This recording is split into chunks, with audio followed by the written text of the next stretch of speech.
I'm Yuri. I'm Jacob. We're going for a drive.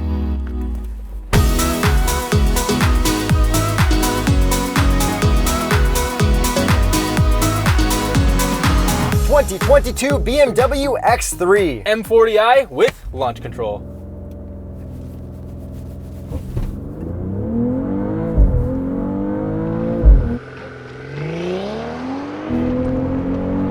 Yeah, those are punchy hard upshifts. Solid launch. Horsepower and torque. 382 horsepower, 369 pound-feet of torque from a 3-liter turbo inline 6-cylinder with a 48-volt mild hybrid. So this is a refresh. Yes, and the mild hybrid is the addition to the powertrain. And then refresh on the outside, we've got a bunch of different looks. And on the inside, we've got the newer infotainment and the newer gauge cluster, just like every single other BMW. So do you want to start with the looks from the outside? You know it. Okay, so front end, they slimmed down the headlights a little bit, but made the grills even bigger. They added a little gap in the daytime running lights, which I think looks really awesome. And then what I also noticed is that it looks a lot more like the new 2 Series. Yeah, and I'm not really a big fan of the 2 Series, but I think the styling and the new design language actually works quite well here. Yeah, just like Mercedes, where their styling works better for SUVs than it does for cars. But the M2, I think, is going to look awesome. Hopefully. Way better than the M240i. Yes. And then moving on to the side, kind of the same body lines and everything. And this is a cool color. It's kind of chalk, kind of bluish. Yeah, it's got like that Subaru kind of khaki blue color where it's slightly bluer chalk, like you said. Different enough from chalk that I'm happy. Yeah, and it's got like metallic in it. It's pretty cool. And then we got some really nice wheels because BMW always does really nice wheels. I do like these wheels. And then we got nice big red brake calipers behind that. And what would be the Continental recommended tire for an X3 M40i? The Sport Contact 6. And winter's coming soon, so make sure you get some Viking Contact 7s for all of your cars. Yeah, go to continentaltire.com/TheStraightPipes and check what fits your car. Or click the link in the description because typing all that might be tricky. True. And now to my favorite part of the looks is the new taillights. Yeah, so the taillights now are officially called by BMW pincer claws. So they took my lobster claw meme joke From Honda. and then they just like adapted it. All right, whatever. Yeah, so pincer claw is now in a BMW press release. But I mean, hey, it makes sense. They do look like lobster claws. And they kind of look like the ones on the 2 Series as well. I do think it looks better here. For sure. It goes all the way around, and like I think it's just an awesome shape. And then from the side view, that whole thing is red and it gets illuminated. I just really, really love the taillights here. The thing that I don't like about these taillights is when they're not lit, they're just very dark. All right, and a little push through cliche corner. I'm gonna go in comfort mode with 1 traction off because that's what the car is at right now, and It's pretty it's good. very fast. I remember the X3M kind of overheated on track when we drove it in the States in the X4M. Yeah, the differential because we were trying to drift it. But on normal roads, you gotta go quick a little bit. It's perfectly fine. It was great. Actually, better than perfectly fine. Surprisingly very good. And continuing on with the looks, we've got cool exhaust tips that I actually think look a lot better than previous BMW exhaust tips. Yes, for M Sport type models where they're actually connected and you can't see like the disconnect. So it's pretty good here. They did a great job of making it all look nice. So overall, it looks very nice from the back. And we should take a listen from the outside. Pretty cool that they let you rev it all the way out. Yeah, and it does sound really good, that inline 6. I'll let you floor it while we're driving later. Okay. So I have some minor details that I'd like to get into with this. So this is an M Sport, it's not a full M model, but there's so many M badges on here, it's actually kind of ridiculous. I will count them out and I'll put a counter in the bottom right corner for how many I've found. Let me know if you found more than that.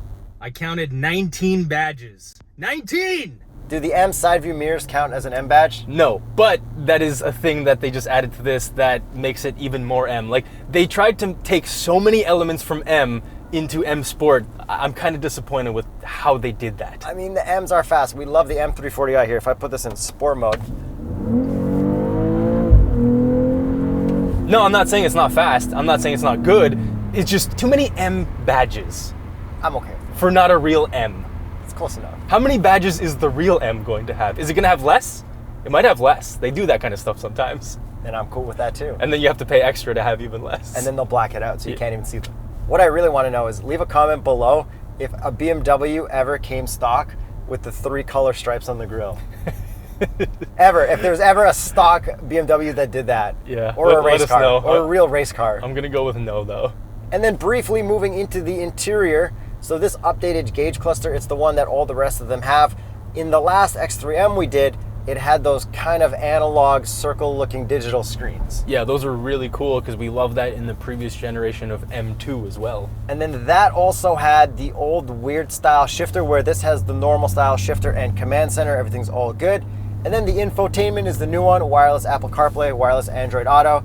Then we've got the drive recorder, good lane keep, highway drive assist, all that fun stuff that I absolutely love. And we have a hilarious feature in this one where it shows us the news while we're driving. With like a photo. And it's pretty distracting. Like, I actually want to know what this article is. Okay, so I click on it, and then it shows a bigger picture. Yeah. And I can't scroll while driving, but I can read it out in the top right corner. It's like, a car shouldn't be giving me this stuff. They're giving me phone information, but built into the car. So technically, you're allowed to do this. Yeah. A little crazy. All right, your turn to drive. All right, launch control.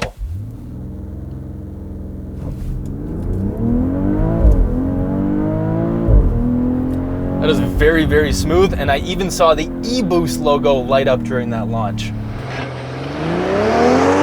So explain e-boost to me. It's a 48-volt mild hybrid. It's not anything that special. So many cars are getting this now.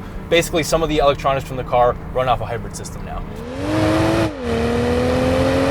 Very, very cool. And the 0 to 60 is around 4.5 seconds, which is very, very quick. So let's use this ZF 8-speed auto, which we love so much in every BMW and every car that has it, and send it into cliche corner. And yeah, like you said earlier, this rips. I actually am in sport mode with the traction in medium, and you get the back end out a little bit.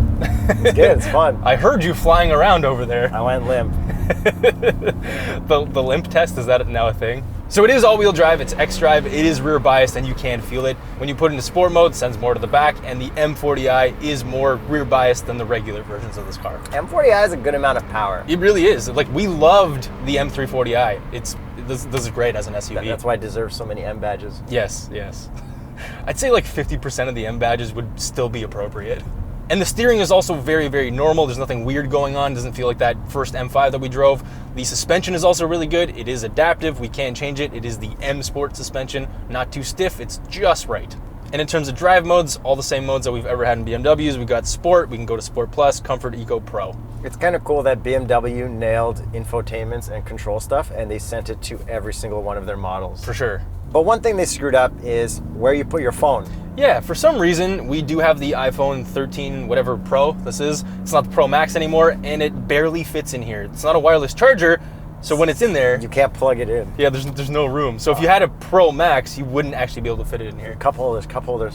Yeah. Pro clip. Yes, Pro Clip. Okay, also, these cup holders friggin' suck. Yeah. The little arm things are too tight, and you put a drink in there, it's like, but it will fit a small cup just fine. So that technically sort of passes, just not very good. No, that's a fail because I don't like it. Okay. I'm going to be stricter with my fails. I like that, Yuri. You don't like it? Fail. Let's check the visors. 3, 2, 1. Yes! Good job, BMW.